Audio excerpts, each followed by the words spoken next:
Tanggal 7 Januari 1943. Di luar, kota New York membeku di tengah musim dingin yang kejam. Namun di dalam Hotel New Yorker di lantai 33, kamar nomor 3327, udara terasa jauh lebih dingin. Di atas tempat tidur, terbaring tubuh kurus kering seorang pria berusia 86 tahun. Dia sendirian, tak ada keluarga, tak ada uang, hanya seekor burung merpati yang biasa dia beri makan di jendela. Pria itu sudah tidak bernapas, tapi cerita ini tidak dimulai dengan kematiannya. Cerita ini dimulai dengan apa yang terjadi setelah napas terakhirnya berhembus. Hampir seketika setelah mayatnya ditemukan, agen-agen pemerintah Amerika Serikat dari FBI hingga perwakilan Office of Alien Property menyerbu kamar itu. Mereka tidak mencari uang, mereka tidak mencari perhiasan, mereka mencari kertas. Mereka membongkar berangkasnya, mereka menyita kotak-kotak berisi catatan teknis. Mengapa pemerintah negara adidaya begitu takut pada catatan seorang kakek tua yang bangkrut? Rumor beredar cepat. Apakah mereka mencari rancangan Death Ray atau sinar kematian? Apakah mereka mencari rahasia energi gratis yang bisa meruntuhkan ekonomi minyak dunia? Pria di tempat tidur itu adalah Nikola Tesla. Dan meskipun dia mati tanpa sepeser pun uang di saku, dia membawa rahasia yang bisa menyelamatkan atau menghancurkan dunia. Namun sebelum kita membuka kotak rahasia itu, kita harus bertanya, bagaimana mungkin pria yang menemukan abad ke-20 ini berakhir mati kelaparan di kamar hotel yang sempit? Cobalah lihat sekeliling Anda sekarang. Benar-benar lihat. Nyalakan lampu kamar Anda. Lihat smartphone yang sedang Anda genggam. Dengarkan suara saya yang merambat melalui sinyal nirkabel ke telinga Anda. Perhatikan colokan listrik di dinding rumah Anda. Semua itu adalah Nikola Tesla. Kita sering diajarkan bahwa Thomas Edison adalah bapak kelistrikan. Tapi kenyataannya, Edison adalah bapak dari bola lampu. Tesla? Tesla adalah bapak dari cahaya itu sendiri. Tanpa sistem arus bolak-balik atau AC milik Tesla, listrik tidak akan bisa mengalir jauh dari pembangkitnya. Kita masih akan hidup di dunia yang gelap, diterangi lilin atau lampu minyak dengan pabrik-pabrik yang hanya bisa beroperasi di pusat kota. Tesla bukan sekedar penemu, dia adalah seorang peramal yang benar-benar membangun masa depan. Bayangkan ini, di tahun 1890-an, ketika orang masih bepergian menggunakan kereta kuda, Tesla sudah berbicara tentang drone, tentang mengirim gambar tanpa kabel, tentang smartphone di saku rompi Anda. Dia membayangkan internet hampir 100 tahun sebelum internet ada. Jadi mengapa cerita ini penting bagi Anda? Karena dunia tempat Anda tinggal saat ini, kenyamanan, teknologi dan kemudahan yang Anda nikmati adalah desain yang ada di dalam kepala Tesla. Namun ini bukan kisah sukses yang bahagia, ini adalah kisah peringatan. Ini adalah kisah tentang apa yang terjadi ketika seorang idealis yang ingin menyelamatkan dunia bertabrakan dengan kapitalis yang ingin memilikinya. Tesla ingin memberikan energi gratis bagi umat manusia. Para bankir ingin memasang meteran pada energi itu. Pertarungan inilah yang menghancurkannya, dan pertarungan ini masih berlangsung hingga hari ini. Jadi, siapkan diri Anda. Kita akan mundur ke tahun 1856 di tengah badai petir yang menandakan kelahiran sang penyihir listrik. Legenda mengatakan, Nikola Tesla lahir tepat di tengah badai petir yang dahsyat di Smiljan, yang sekarang menjadi bagian dari Kroasia. Bidan yang membantu kelahirannya ketakutan, menyebut petir itu sebagai pertanda buruk. Anak ini akan menjadi anak kegelapan, katanya. Tapi ibu Tesla menjawab, tidak, dia akan menjadi anak cahaya. Sejak kecil, Tesla memang berbeda. Dia memiliki kondisi yang aneh. Dia sering melihat kilatan cahaya yang menyilaukan di depan matanya, diikuti oleh visi yang sangat nyata. Dia tidak membutuhkan kertas untuk berancang mesin. Dia bisa membangun turbin di dalam kepalanya, menjalankannya dalam imajinasinya selama berminggu-minggu, memeriksa bagian mana yang aus, lalu memperbaikinya, semuanya tanpa menyentuh satupun alat.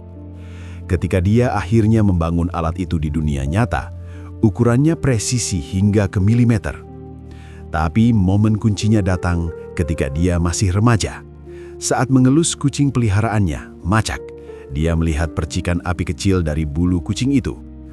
Ayahnya menjelaskan itu adalah listrik, hal yang sama dengan petir di langit. Otak Tesla meledak dengan pertanyaan, apakah alam adalah seekor kucing raksasa? Dan jika demikian, siapa yang mengelus punggungnya? Dia terobsesi untuk mengendalikan kekuatan alam itu. Obsesi ini membawanya pada sebuah visi di Taman Kota Budapest tahun 1882. Saat sedang membacakan puisi Goethe, tiba-tiba dia terpaku. Dia mengambil ranting pohon dan menggambar diagram di tanah. Itu dia, motor induksi arus bolak-balik atau AC, kunci untuk menggerakkan dunia. Dengan bekal visi itu, dia memutuskan untuk pergi ke Tanah Harapan, Amerika.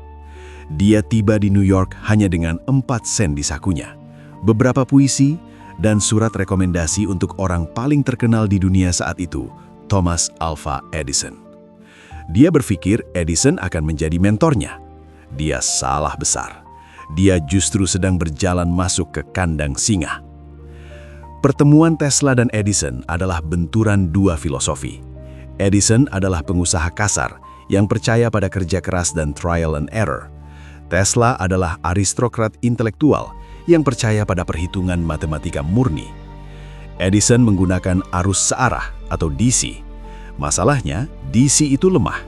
Dia tidak bisa dialirkan jarak jauh. Anda butuh pembangkit listrik setiap 1 kilometer. Bayangkan betapa bising dan kotornya kota jika itu terjadi.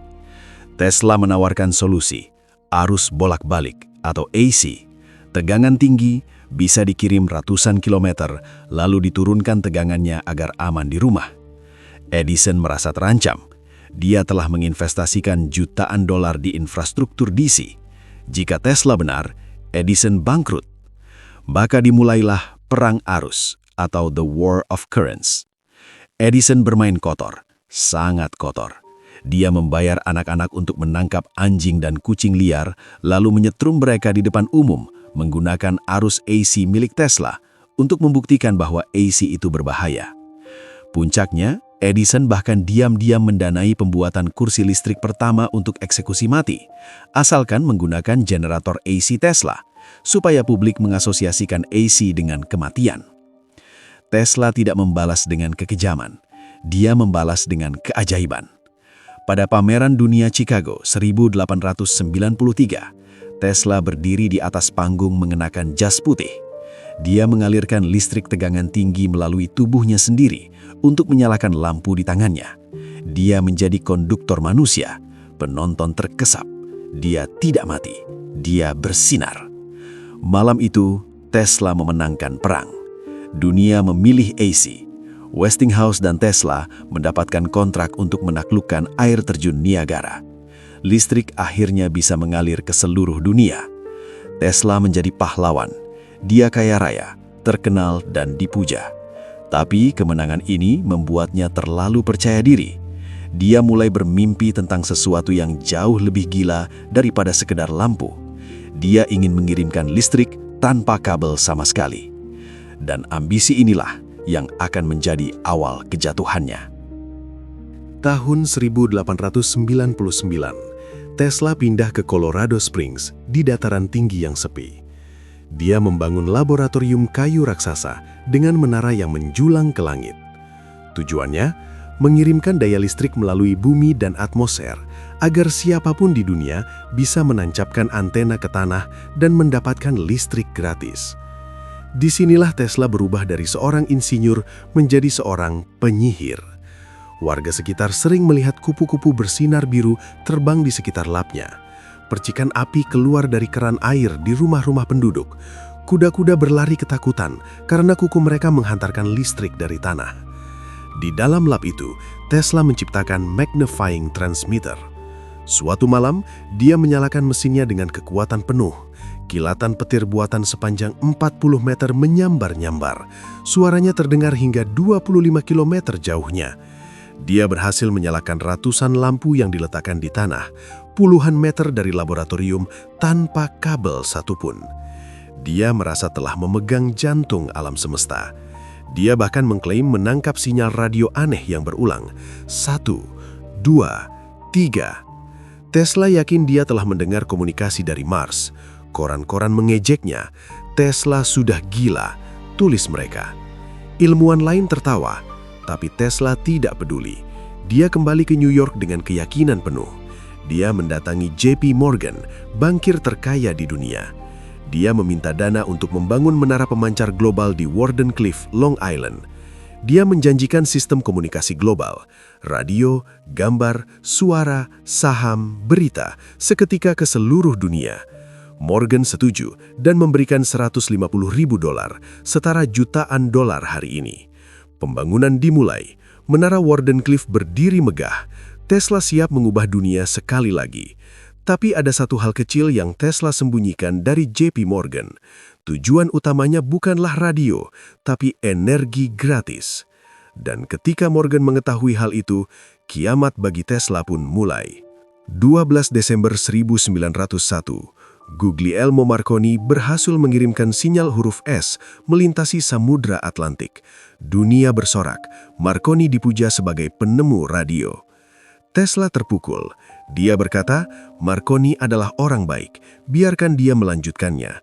Dia menggunakan 17 paten milikku. Tapi JP Morgan tidak peduli soal paten. Dia melihat Marconi bisa melakukan hal yang sama dengan biaya murah. Sementara Tesla meminta lebih banyak uang untuk menaranya yang belum jadi. Saat itulah Tesla mengaku. Dia memberitahu Morgan bahwa menara itu bukan hanya untuk radio. Saya bisa mengirimkan listrik ke seluruh dunia, Tuan Morgan, tanpa kabel, gratis. Hening sejenak.